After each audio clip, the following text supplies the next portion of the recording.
Coming எபிசோடுக்குரிய ஒரு சூப்பரான promo release பண்ணியிருக்காங்க. வீடியோக்குள்ளே போகிறதுக்கு முன்னாடி நம்ம சேனலை லைக் அண்ட் சப்ஸ்கிரைப் பண்ணிவிட்டு சப்போர்ட் பண்ணுங்கள். வீடியோ வந்துட்டு சும்மா சொல்லக்கூடாது, செம்ம இன்ட்ரெஸ்டிங்காக இருக்கும். அதாவது ஃபங்க்ஷன் மூடு வந்துட்டு ஸ்டார்ட் ஆகிடுச்சுன்னு தான் சொல்லணும். எல்லாருமே வந்துட்டு வீட்டுக்கு தேவையான வேலையெல்லாம் பார்த்துட்டு இருக்க ஃபங்க்ஷன் நடக்க போதுலையா. இந்த பக்கம் வந்துட்டு ராகினி மட்டும் ஒரு மாதிரி பதட்டத்திலே இருக்காங்க. என்ன இது, அவன் வேற வர்றேன்னு சொல்லி சொன்னான், ஆனால் இன்னும் ஆளை காணுமே, இதுங்கெல்லாம் யாரும் இல்லாதப்போ தான் இதை வாங்கிக்கிற முடியும். பிறகு எல்லாம் கூட்டமாக நின்றுட்டு இருந்தாங்கன்னா நம்ம கையில் என்ன ஏதுன்னு சொல்லிட்டு கேள்வி கேட்டு தொலாவ ஆரம்பிச்சிருவாங்க. பிற நம்ம பிளான் எதுவுமே நடக்காது. முதல்ல அவனுக்கு கால் பண்ணி எங்கே வரான்னு சொல்லிட்டு டீட்டெயில் கேட்டுக்கலாம் அப்படின்னு சொல்லிட்டு அந்த ஜேபியோட ஆள் இருக்காங்களையா வேலைக்காரா, அவனுக்கு தான் வந்துட்டு கால் பண்ணுறாங்க.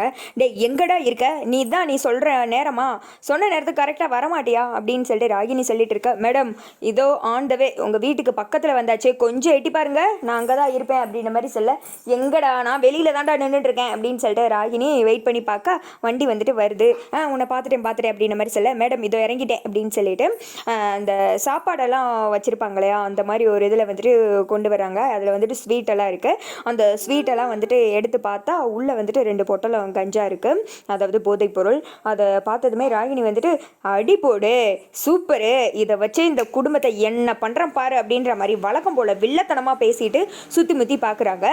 இங்கே பாரு, உன்னோட வேலையை நீ பார்த்துட்டு போ, அது மட்டும் கிடையாது, இவங்களுக்கு டவுட் வர மாதிரி நடந்துக்காத, எப்பவும் போல் வழக்கமாக எப்படி வேலை பார்ப்பியோ அது மாதிரி பாரு, புரியுதா, சந்தேகப்படுற மாதிரி நீ மாட்டிக்கிட்டு என்னை மாட்டி விட்டுறாத அப்படின்ற மாதிரி சொல்ல. அதில் இல்லை மேடம், நான் வந்துட்டு கேர்ஃபுல்லாக பார்த்துக்கிறேன் அப்படின்னு சொல்லிட்டு விறுவிறுன்னு அவன் கிளம்பிடுறேன். இந்த பக்கம் யாருக்கு தெரியாமல் இதை எடுத்துகிட்டு போயணும் அப்படின்னு சொல்லிட்டு சேலைக்குள்ளே மறைச்சி வச்சு ராகினி உள்ளே எடுத்துகிட்டு போக டக்குன்னு யார் மேலேயே மோதுற மாதிரி இருக்குது. யாருன்னு பார்த்தா நம்ம இந்திரா தான். ஐயோ இவகிட்டையா மாட்டணும் அப்படின்னு சொல்லிட்டு ராகினி ஒரு மாதிரி முழிச்சுக்கிட்டே இருக்காங்க. இப்போ எதுக்கு என்ன தேவையில்லாமல் தடுத்து நிறுத்திக்கிட்டு இருக்க, நான் அவசரமாக என் ரூமுக்கு போகணும், வழிவிடு அப்படின்ற மாதிரி சொல்ல. ஒரு நிமிஷம் சின்னத்தை இருங்க, அப்படி என்ன அவசரம் ரூமுக்கு போகிற அளவுக்கு, ஒரு நிமிஷம் இருங்க, உங்ககிட்ட ஒன்று பேசணும் அப்படின்னு சொல்லிட்டு. ஏதோ சரியில்லையே, ஏன் இவ்வளோ பதட்டமாகறீங்க அப்படின்னு சொல்ல. இங்கே பாரு, உங்ககிட்டலாம் பேச எனக்கு விருப்பம் கிடையாது, உங்ககிட்ட பேசி டைம் வேஸ்ட் தான், நான் தான் சொன்னேன்ல, நீ எனக்கு ஆகாதவ, அப்படியே இருந்துட்டு போயிரு அப்படின்னு சொல்லிட்டு ரோஹிணி வந்துட்டு கிளம்ப பார்க்குறாங்க. ஏன் சின்னத்தை அப்படி என்ன அவசரம், நான் தான் இருங்கன்னு சொல்கிறேன்ல, எதையோ மறைச்சி எடுத்துகிட்டு போகிற மாதிரி இருக்கே அப்படின்ற மாதிரி சொல்ல. வழிவரி அப்படின்னு சொல்லிட்டு விறுவிறுன்னு ராகினி உள்ளே போயிரு. அப்பாடா இப்போ தான் நிம்மதியாக இருக்குது, இவ கண்ணிலையா சிக்கணும்.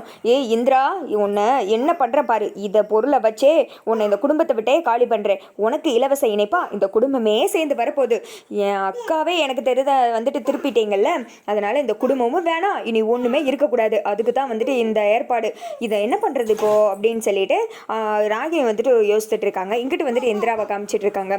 எதுவுமே சரியில்லையே, ஏதோ தப்பாக நடக்கு, ராகினியத்தை ஏதோ தப்பாக பண்ணிட்டு இருக்காங்க, வந்துட்டு அதை வாட்ச் பண்ணணும், இவங்களை வந்துட்டு இப்படியே கேர்லெஸ்ஸாக விட்டுட்டோன்னா குடும்பத்துக்கே பெரிய ஆபத்தை ஏற்படுத்திடுவாங்க, முதல்ல அதை போய் பார்க்கணும் அப்படின்னு சொல்லிட்டு விறுவிறுன்னு எங்கேயோ வந்துட்டு கிளம்புறாங்க. இந்த திக்க வந்துட்டு ராகினி அந்த ஸ்வீட்டெல்லாம் எடுத்து அந்த கஞ்சா பொட்டலத்தில் வந்துட்டு கலக்கிறதுக்காக பிளான் போட்டுட்டு இருக்காங்க. ஏன்னா அந்த ஸ்வீட்டு தானே எல்லாருக்கும் கொடுக்கும்போது போதைப் பொருள் சாப்பிட்ட மாதிரி ஆகிடும், அதுக்காக. அதோட பார்த்தீங்கன்னா இந்த ப்ரோமோ வந்துட்டு முடிஞ்சிருது.